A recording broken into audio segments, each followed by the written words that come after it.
The closure of schools due to the outbreak of COVID-19 in South Africa has resulted in both challenges and opportunities. E-learning became the solution to ensuring some children could continue with the curriculum, but it also highlighted the socio-economic inequalities in the country through the digital divide. So in an effort to support rural learners without access to television, classes, computers or data, Kagiso Trust has partnered with the Limpopo Department of Education to provide radio lessons to our grade 12 learners. Joining us on the line to tell us more about this initiative is CEO of Kagiso Trust, Mankodi Moitse. Mankodi, welcome to the program.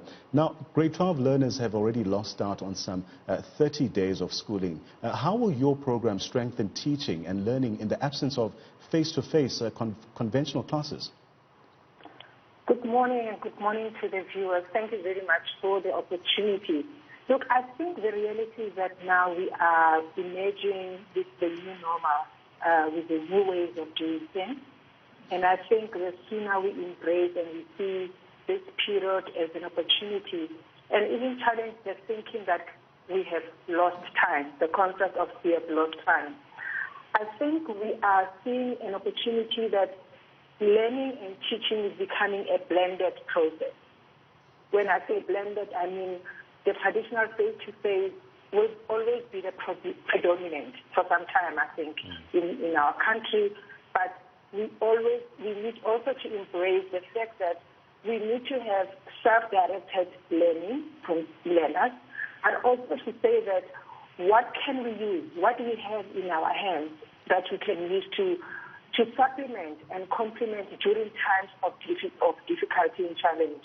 And at Kagiso Trust, we have always been seized with the issue of education as the dominant driver to overcome poverty. And we see curriculum coverage being one of the important areas of education. Learners need to come out of the system being competent, meaning they need to have covered all the relevant aspects of a different class.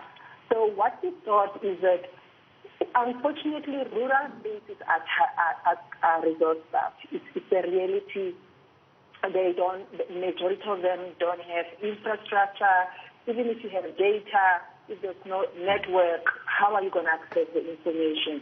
And I think we really have to apply ourselves and learning from what we have done from the Free State to say, what do we know about these places? What aspects do they have? And we really came to the point that radio is really an instrument or an asset that many families do have, and it doesn't require a lot.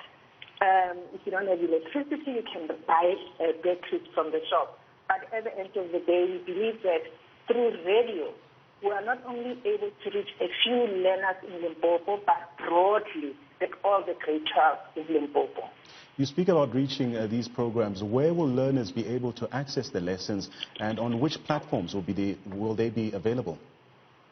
So we're excited together with the Limpopo Department of Education, that in partnership with Capricorn FM, with Sekhukhune FM, Dibase FM, that a number of classes will be offered every day from Monday to Friday, 5 to 6, and on Saturday and Sunday from 9 to 10.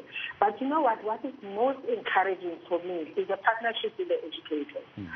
We have educators who have really high trends of producing top learners in the country, raising their hands to say, I will avail myself for that hour to be able to share the lessons. So it's quite it opens other ways of sharing and learning that we never had before. As a learner, you are not only being taught by your own class teacher, but now you've got access to other teachers with their different teaching styles, which might resonate differently with different learners. So we think this is such a great opportunity. But more also, I think, maybe let me add, you know, when we send our learners to school, it is the responsibility of the teachers to keep on saying, concentrate, open your textbook, finish the work that has been given. Now, as the society, as parents, as friends and cousins, we are now partaking in our learners' learning. And I think let's call upon ourselves as South Africans. We are having a new way of learning in the country, and we think calling them to say now it's about me and you as a learner at home making time that 5 to 6, let's sit around the radio, make sure you are done with your chores, let's sit around the radio and let me be there to support you to sit and learn. So it's almost a different space of learning, which I think it really complements and brings about this blended learning space in a very, very true sense. I think we are going to see something different. Our learners are very resilient. We are going to see outcomes that we have never seen before. And I think 2020 is giving us a unique door to really realize that we can adapt and we are agile. And I think our learners are going to show us that they are able to be self-directed, self-learning. I mean, some of them have already been doing it because they've been taking homework via WhatsApp and all those platforms. So we are really interested that, I'm excited that through Capricorn FM, Sekhukhune FM, Dubatse FM, we are able to reach our learners. We also have to take into account the fact that, because this is interactive, when our teachers go to studio and the learners might want to clarify and ask questions. So what we said to them is that when you've got questions, that phone, the radio station will phone you back. Very interesting. DJs, radio personalities in the studio are partaking in assisting the teacher to facilitate the learning and taking of questions. So we really love this collaboration that is coming from different angles. And learners can send their questions through WhatsApp as well. Now, you mentioned how interactive this platform will be, but just give us an idea of how much airtime have you been allocated? How long will the programs be? You know, at the moment, we started the 11th of May, and we have been going on, and I think we'll go on until end of June and take stock and possibly continue towards the end of July. And we hope, yes? Oh, my apologies. You can continue. No, what I was saying is that we hope that, you know what, with all the plans that the department has put in place at national and provincial, that 1st of July, you know, the whole challenge of Corona will give us a breather. Just a breather that learners can go back to school. I think the department has done a lot of consultation, taking information to plan very well that the 1st of July face-to-face can continue. But we are saying that we need to continue with a blended approach. So we will be continuing throughout the month of June and possibly throughout the month of July. So 1 hour every day. And some areas we noted because we are on learning. We noted that some of the questions could not be covered with that 1 hour. Some of the teachers will be coming back and making follow-ups on what could not be covered in the previous session. And what I've also noted how the department has approached this. Remember, COVID came in when we just finished the first term. We were ready to start with the second term.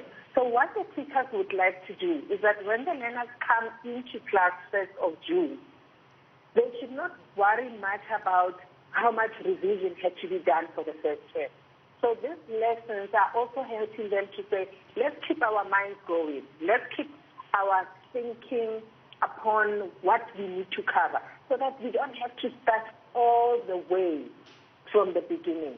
And I like what one teacher said, to say, also, let's not behave or allow ourselves to be frustrated. Remember, grade 12 is really a continuation of grade 11.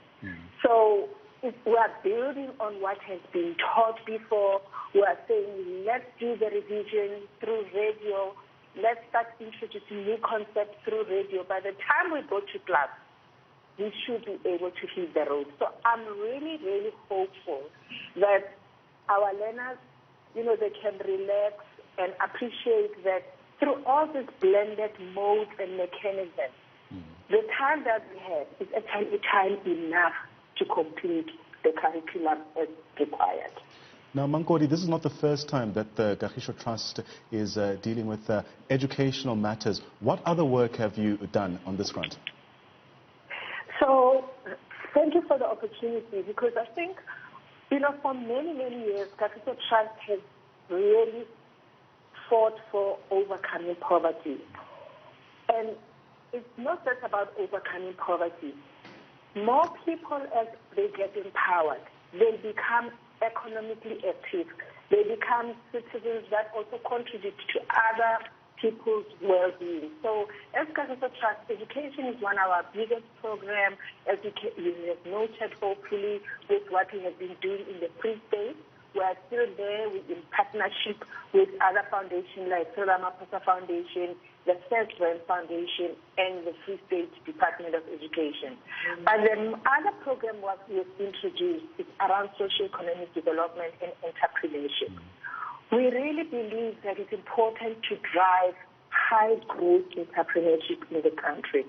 And we are involved mainly in agriculture and in real estate, in property space. And maybe you might ask why those two.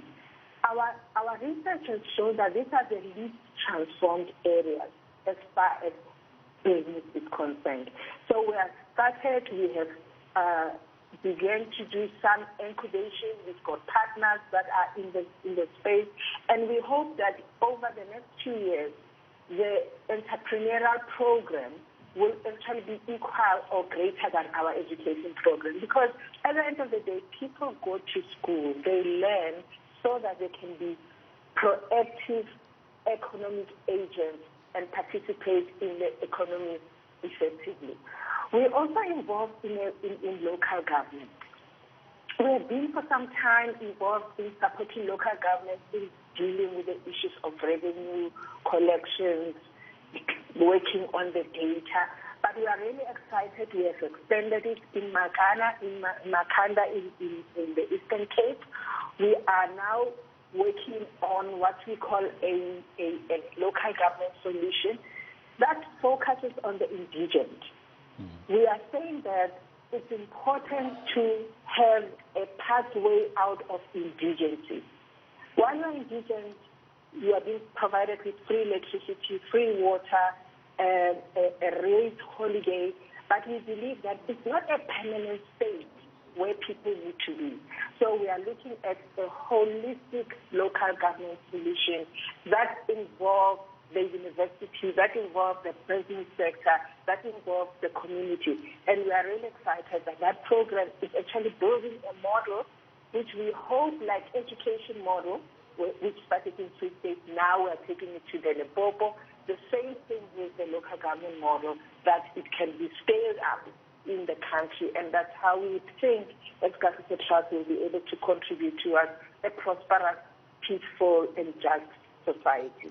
Now, you speak about your interactions with the local government. How have they received this particular program? I must say that the Makana environment has taught us a lot. Amid many challenges they have, we know that they have been challenged with the issue of access to water. There are so many things that they had to deal with as a community. But the mayor of Makana has really, together with the municipal manager, have really, really embraced that.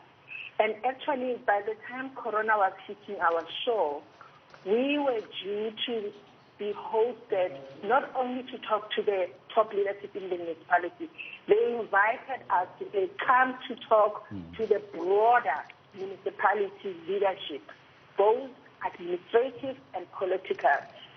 One of the things that we do when we get into a space, whether it's a school or a province or a municipality, we first start to do what we call empowerment workshops, which are really about, it's something else when somebody brings an intervention. But the big question is, do you want it? How do you own the sense of what has happened? To what extent part of it has been due to your own ways of doing things? Because it's only when we take accountability, collectively and individually, that we are able to say, let's map out what we then need to see as the good and the end-all goal that we want to see. And I think the municipality in this regard has really, and I think we found ourselves very encouraged, because at the beginning you knock, it's more of a push, but you also want it to become a pull. Let them pull you into their space to say, let's work together. And we have really seen a very powerful, receptive environment in Makana, and we are really hopeful. One of the key things about Makana... Well, Mankodi, for the sake of time, I have to stop you there, but such interventions, especially in these difficult times, are welcome. That's Mankodi Moitse from the Kagiso Trust, just taking us through some of the programs that they will be running for grade 12 learners.